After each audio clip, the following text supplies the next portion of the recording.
সুরেন উকিলের সঙ্গে আপনার কতদিনের আলাপ? তা স্যার, সেই দলিলটা নিয়ে তো প্রথম গিয়েছিলাম, তা মাস 6 হবে। কি করা হয়? আগে আপনার পেশা কি? পেশা? আগে তেজারতি আর ব্যবসা, বিজনেস। তাহলে মেয়েদের উপকার করে বেড়ানোটা আপনার নেশা? কি যে বলেন স্যার, এইবারটি হয়ে গিয়েছিল। ব্যবসাটা কিসের? আগে শুঁটকি মাছের। কারবার চলে? সে আপনাদের আশীর্বাদে বছরে 20-25 হাজার টাকা হয় স্যার।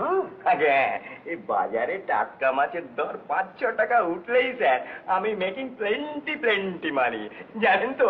কারো পৌষ মাস, কারো সর্বনাশ। দলিলগুলো তাহলে আপনার ওই ব্যবসা সংক্রান্ত কিছু? হ্যাঁ, 2 জন অংশীদারকে টানবার চেষ্টা করছিলাম। তাদের নাম? আগে সুকুমার ঘোষ আর নরেন দত্ত। ঠিকানা? আগে দুজনই পাকিস্তানের লোক, ওই নোয়াখালী অঞ্চলে থাকে। I see. কোন ব্যাংকের মারফত কারবার করেন? কাঁচা টাকার কারবারে ব্যাংক করতে গেলে কি চলে স্যার? ইনকাম ট্যাক্স দেন নিশ্চয়ই? টেস্কো কত আর কামাই স্যার। কেন বছরে 20-25 হাজার টাকা বললেন যে? বলেছি নাকি? ও স্যার, ভুলে বলে ফেলেছি। মানে সরকারকে ফাঁকি দিচ্ছেন? সর্বনাশ, এই যে কেঁচো করতে গিয়ে সাপ বেরিয়ে পড়ল। স্যার, আপনার দুটো পায়ে পড়ি, ও মেয়ে চলে যাক, আমাকে ছেড়ে দিন। আপনি বাঁচলে বাপের নাম। স্যার, আমি তাহলে আসি। এটা স্যার, স্যার অধীনের উপর দয়া করুন স্যার, আমি আপনাকে কথা দিচ্ছি, এরপর থেকে কোনো পটের বিবি যদি গরুর গাড়ির তলায় চাপাও পড়ে, আমি ফিরেও তাকাবো না স্যার।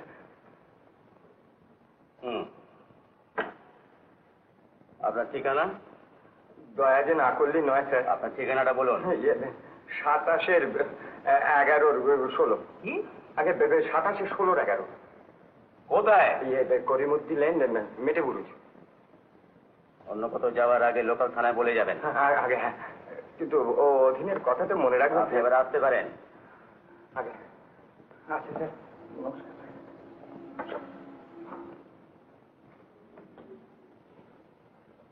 স্যার,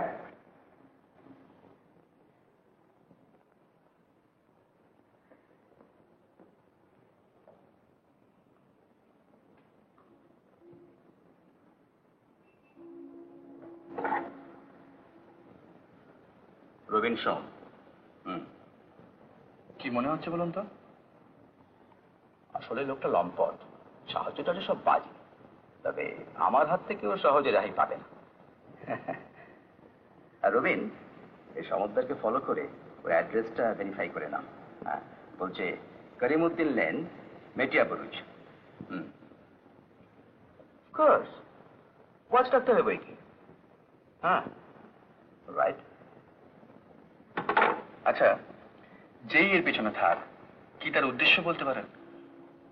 সম্ভবত ব্ল্যাকমেল। শিগগিরই হয়তো খবর পাবেন যে এত টাকা দাও, জাল কল্পনাকে সরিয়ে নিচ্ছে, নইলে আইন আদালত করতে হয়। ভাবছি বোধহয় আপনি সেটা চাইবেন না। ওরা আমাকে চিনতে একটু ভুল করেছে মিস্টার চ্যাটার্জি।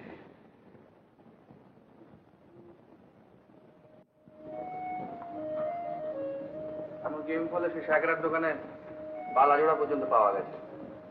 তাহলে মণিপুরের গল্পটা বানানো নয়? তাই তো দাঁড়াচ্ছে। অনেক আটঘাট বেঁধেই নেমেছে। মিস্টার চ্যাটার্জি বলছিলেন যে অ্যালবামে কার সাজে গয়না চুরি এগুলো এখানে হয়, বার্মাতেই হয়েছে। আচ্ছা শোনা, একটা কথা জিজ্ঞাসা করবো যদি কিছু মনে না করো? অমন করে কথা বলছো কেন? আমি হঠাৎ এত পর হয়ে গেলাম কি করে? না মানে মন্ত্র পড়া হয়নি বলে তুমি আমার পর ভাবতে পারো, কিন্তু আমার চেয়ে আপন তোমার আর কেউই নেই। আমি জানি শোনা। বলো কি বলছি? বলছিলাম যে আমার আগে তোমার জীবনে আর কেউ এসেছিল? ও এই সাধু একদিন এসেছিল বলে কি? আমি স্যার হরপ্রসাদের একমাত্র মেয়ে। আমার উপর না হোক, বাবার ঐশ্বর্যের উপর কারো কারো লোভ নিশ্চয়ই ছিল। হঠাৎ এই প্রশ্ন কেন? ভাবছি যে তাদের মধ্যে যদি কেউ এর পেছনে থাকে। থাকলেও কি অত সহজে আর ধরা যাবে? আমি ভেবে দেখলাম যে সে কেসটা হ্যান্ডেল করতে পারবে না, সেই জন্য আমি barrister chain Mitra, I think he is one of the very best, তাকে এনগেজ করে ফেললাম। হ্যাঁ, কালকে সকালে তুমি আমার সঙ্গে তার এখানে যাবে। মিত্তি তো কেসটা শুনে বললে যে চিন্তা করবার কোনো কারণই থাকতে পারে না, কারণ ওই পোস্টমর্টম রিপোর্ট সেইটা হচ্ছে যথেষ্ট প্রমাণ। আর মিত্তির বলে যে তার ধারণা হলো যে ওই মেয়েটি হচ্ছে বদ্ধ পাগল। বাবা, এদের পেছনে যদি কোনো একটা দল থাকে? আরে মিত্তি দাঁড়িয়ে জেরা শুরু করলে সব বেরিয়ে পড়বে, তখন আর পালাতে পথ পাবে না। ঠিক বলেছেন স্যার, এই লকেটই কেল্লা ফতে করবে। বাকি সে রাত্রিরে উনি আপনাকে এটা দিয়ে গিয়েছিলেন, কিন্তু ওদের দলে মিত্তির সাহেব বড় আদালতের জেনারেল ব্যারিস্টার। কেমন মজাই মুখ বেঁকিয়ে দুটো ইংরেজি বুলি কপ চালিয়ে আইনজ্ঞ হওয়া যায় না, তার আলাদা এলেম চাই। এই সুরেন উকিল অমন অনেক জাদরেলকে নাকানি চোবানি খাইয়ে। যা বলেছেন স্যার এতক্ষণে, মিত্তিরের যে কি হাল হবে যে আমি বুঝতেই পারছি। কিন্তু স্যার, এই হোটেলওয়ালি ওরকম বেড়া গাইছে কেন? হোটেলের বদনাম হয়ে যেতে পারে তাই ভয় পাচ্ছে। তা আপনাকে কি বললো? মানে ভাবটা হলো যে মেয়েটির সাজ পোশাক আর এয়ার টিকেট দেখে থাকতে, পরে সন্দেহ হয় তাড়িয়ে দিতে যাবে, তার আগে এইসব ঘটে যায়।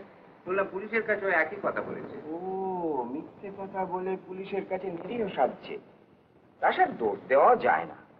এই সেদিন আপনাদের ওই শেখর বাবু আমাকে ডেকে নিয়ে গিয়ে কি নাজেহালটাই না করলেন। ওদের লাচন কোদন থামলো বলে কাল থেকে আদালতের নতুন গাওনা শুনবে।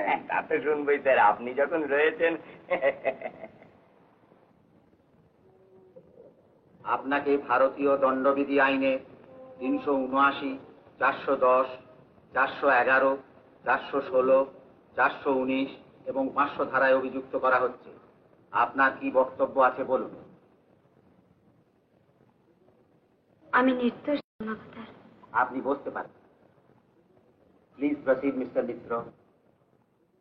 ইওর অনার, প্রথমে আমি আদালতের সামনে দেখে রিপোর্ট,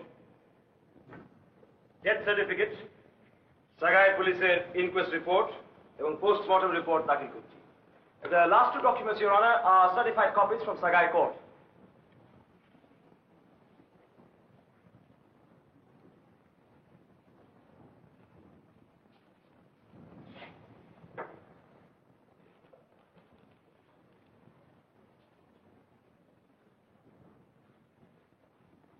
মিস্টার ব্যানার্জি, এই ডকুমেন্টগুলির যথার্থতা সম্বন্ধে নিশ্চয়ই আপনার কোনো সন্দেহ নেই। হুজুর, ওগুলি যে যথার্থই পোস্টমর্টম রিপোর্ট, ইনকোয়েস্ট রিপোর্ট এবং ডেথ সার্টিফিকেট, সে বিষয়ে আমার কোনো সন্দেহ নেই। এর বেশি আমি কিছু মেনে নিতে পারলাম না। Your Honor, আসামি পক্ষে পরম বিজ্ঞ কৌঁসুলির মন্তব্যটি আমরা ঠিক বুঝতে পারলাম না। না বোঝার মতো তো কিছু বলিনি হুজুর। আমি মেনে নিচ্ছি ওগুলো জাল দলিল নয়, কিন্তু ওতে যা লেখা আছে তা আমি মেনে নিতে পারলাম না। Your Honor, এটা কি পরস্পর বিরোধী নয়? উনি গাছটাকে আম গাছ বলে মেনে নিচ্ছেন, কিন্তু গাছের ফলটিকে আম বলতে না পারছে। এই ডেথ সার্টিফিকেট এবং রিপোর্টগুলোতে মৃতার নাম, মৃত্যুর সময় এবং কারণ, লাশের অবস্থা এবং কেমন করে লাশ শনাক্ত হয়েছিল সবই তো দেওয়া রয়েছে। কল্পনা দেবী যে মৃত সেটা কিন্তু এখনো প্রমাণ সাপেক্ষ হুজুর। Your Honor, আমরা জানতে পারি কি এই ডকুমেন্টগুলো কল্পনা দেবীর মৃত্যু প্রমাণ করছে না তো কার মৃত্যু প্রমাণ করছে? ওতে প্রমাণ হচ্ছে যে ওইভাবে ওই স্থানে ওই সময় কোনো একজন স্ত্রীলোক মারা গেছেন, আর কিছু না। Your Honor, এই সমস্ত ডকুমেন্টে মৃতার নাম ইত্যাদি থাকা সত্ত্বেও যদি এই ধরনের উক্তি আমাদের শুনতে হয়, তাহলে এটাকে উন্মাদের প্রলাপ বলে মেনে নিতে আমরা বাধ্য হব। মাননীয় ব্যারিস্টার সাহেব এখানে আইনজ্ঞ হিসেবে আবির্ভূত হয়েছেন, মগজ বিশেষজ্ঞ বলে নয়। আমাদের এই ছোট্ট আদালতটিকে পাগলাগারদ ভাববার কোনো কারণ ঘটেছে?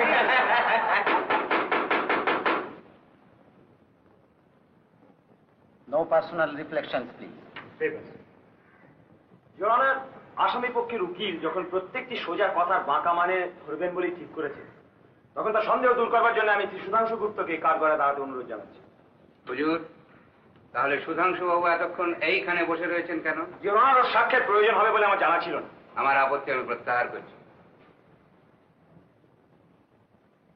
বুঝে শুনে উত্তর দিন কেন?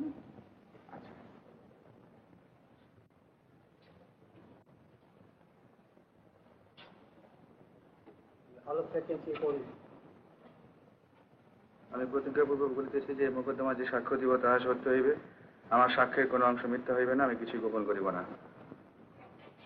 আপনার নাম? সুধাংশু গুপ্ত। পিতার নাম? ঈশ্বর শঙ্কর গুপ্ত। বয়স? 32। ঠিকানা? 32 স্ট্যানলি স্ট্রিট, ক্যালকাটা 29। পেশা? ব্যবসা। দেখুন তো, এগুলো কি আপনার পরলোকগতা স্ত্রী কল্পনা দেবীর ডেথ সার্টিফিকেট, ইনকোয়েস্ট রিপোর্ট এবং পোস্টমর্টম রিপোর্ট কিনা? হ্যাঁ। এগুলো আপনি তো পুলিশকে দিয়েছিলেন। হ্যাঁ। আচ্ছা, কি করে কল্পনা দেবী মারা যান? চলন্ত ট্রেনের সামনে ঝাঁপিয়ে পড়ে আত্মহত্যা করে। কিভাবে এটা ঘটে আদালতকে বলুন। কল্পনার মাথার অসুখ ছিল।